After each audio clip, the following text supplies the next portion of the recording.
Бүгінгі сабақта прогревті жалғастырамыз. Активный прогревы туралы айтамын. Белсенді прогрев. Бізде енді целом сізге менің жеке рекомендациям курстан курс алып, именно идеальный схема прогреваны іздеп, ана специалисттен, мына эксперттен сатып алып, сол схеманы бірге бір жасап, күшті продажа болып кетті деп қиялдамай, қазір осы сабақта реальный прогревті қалай жасау керектігін жақсы түсініп алыңыздар. Именно активный прогревті. В целом вообще ондай қолайлай беретін болсаңыз, схема, анадан схема, прям дайын шаблондарын маған қуалайтын болсаңыз, оның дәуірі бітпейді. Қазір эксперттер көп, прогревті тем более оқытатын эксперттер көп. Сондықтан идеальный вариантты іздемеңіз. Но мен сабақтың астында барлық прогревтің схемасын берем. 7 күндік, 14 күндік, 3 күндік продающий прогревтардың схемасын берем. Но ол шаблон, ол просто шаблон. Оны келтіріп жасаудың өзі де еңбек. Біріншіден, екіншіден, вообще я советую, если бір ретте жақсылап түсініп алсаңыз, прогрев деген не, қалай жасау керекті бір түсініп алсаңыз, сізге шаблонға қарап керек емес. Сізге просто өзіңіздің ойыңыздан автоматты түрде жақсы прогрев жасауды үйренесіз. Оған да, конечно, навык керек, бір постоянно соны қайталап жасап отыру керек. Вообще прогревтің екі кезең бар. Бірінші кезең фоновый прогрев, екінші вечный фоновый, постоянно болатын, екінші активный прогрев. Активный прогрев дегенде бізде ол белсенді, реально әрекетке шақырады, ол айқын триггерлері бар, прям жеке контент жоқ, прям купи, осындай курс болады, осындай бағдарлама болады, ішіне осындай кіреді. Активный продажа. Сататын смыслдарды айтамыз, продукт туралы ақпаратты көп айтамыз. То есть продукттың құндылығын ашу ішінде не болады, қандай сағат, қай ай, неше күн, соның барлығын ашып айтуды это активный прогревы деп айтады. Мейлінше енді бүткіл агрессивный түрде продавать надо. Продукт туралы ақпаратты агрессивно, прям в лоб айту керек, нәтижелер туралы, результаттармен, кейстермен бөлісу. И призыв к действию шақыру, әрекетке шақыру болады. Именно активный продажа кезінде, активный прогрев кезінде. Сата бастауымыз керек, бұл жерде тиімді қыздыру кезінде, прогрев кезінде жасау үшін өзіңнің мақсатты аудиторияның проблемаларын, больдарын, қорқыныштарын, бүткіл возраженияларын білуің керек. Бұл жерде тауарды, продуктыны, курсты сатқан кезде критерийларды да ашып айту керек. Яғни, мысалы, кейбір адамдар айтады, маған осы курста или программада само эксперттің өзім болғанын қалаймын, жеке ол сабақты өзі жүргізгенін қалаймын, немесе чатта куратор емес эксперттің жауап бергенін қалаймын. Сол критерийларды ашып айтсаңыз, сіз сол жақта болатыныңыз, сондай іс-әрекеттер болатын ашып айтсаңыз, сізді тыңдау, именно активный прогрев кезінде, продукттың ішінде қандай модульдар болады, именно қандай модульді кім жүргізеді, қанша сағаттан тұрады, оны кейбір адамдар айтады, мен мына курсты бір айда меңгеріп кете алмаймын, маған 3 ай керек, 3 ай бойы маған поддержка керек, чат керек, орта керек деген сияқты.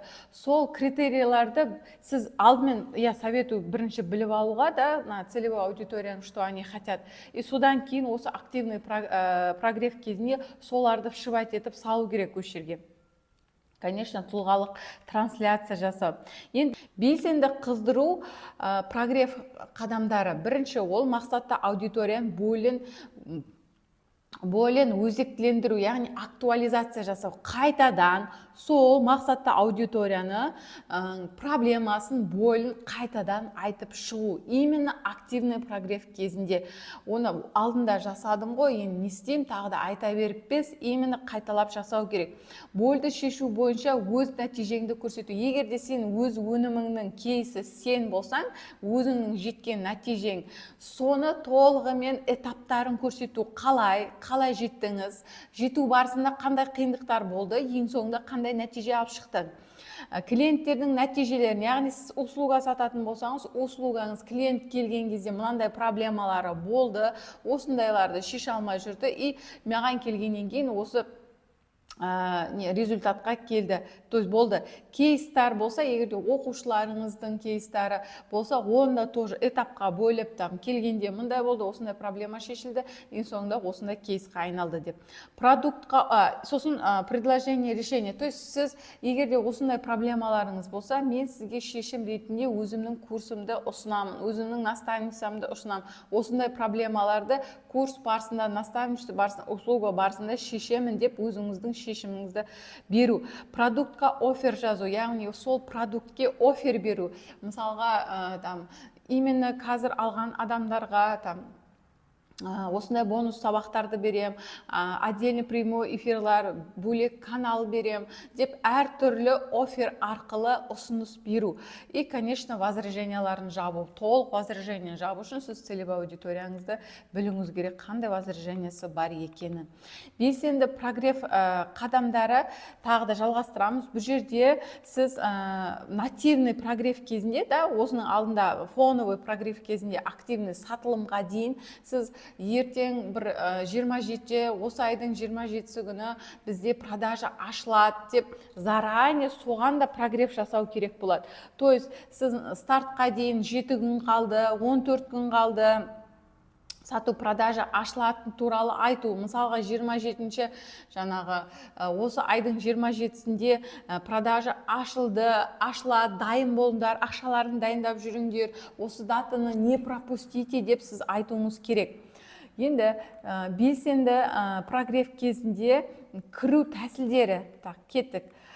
Бірінші, 10 скрин көрсету. Курс қашан басталады? Келесі набор.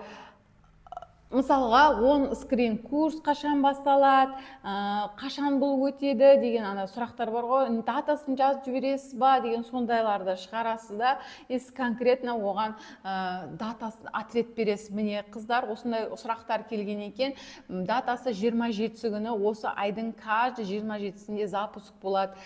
Каждый деп айтпай қойыңыз, потому что в любом случае ол кісілер біліп отыр керек, что сіз каждый 1,5 ай сайын запуск жасайтын болсаңыз, что запуск бар екен, в целом, что у вас каждый айдың 27 екен. Это просто дальнейшем. Но в целом, осы активный прогрев кезінде сіз айтасыз, 27 күні бұйырса продажа ашылады.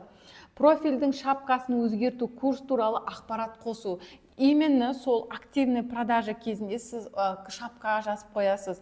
27-сі курстың сатылымы ашылады деген. Именно шапкаға жазып қоясыз, сол ашылатын күн білген кезде нақты.